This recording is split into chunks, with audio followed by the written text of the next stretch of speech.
Takes tonight in another race. Alex Littlehales introduces us to the two women hoping to represent parts of Williamsburg, James City, and New Kent counties.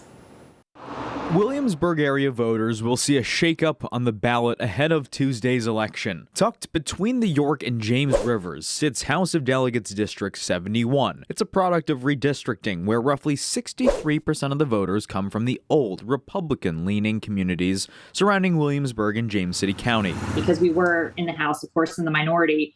And you really do have to work across party lines and understand that some of your bills, even if they are good, might die just because there's some partisan work at play, and I understand that. Republican delegate Amanda Batten is the incumbent voters will recognize. First elected in 2019, the delegate's first days of political office came during the disrupted 2020 COVID-19 General Assembly session. Since then, she's worked to carry laws in the committees she sits on in Richmond, ranging from public safety to public education and commerce. And so I passed a consumer protection bill that was purely based on feedback that I got from a constituent whose mother had, suffered at the hands of a con artist, frankly. But a new section of the city of Williamsburg is now drawn into this race, a new pool of 16,000 voters that lean heavily Democratic. Challenger Jessica Anderson hopes that'll push her over the top next Tuesday. I feel like we've seen a big target on education over the last several years. Anderson has grown a large social media presence, including more than 500,000 TikTok followers,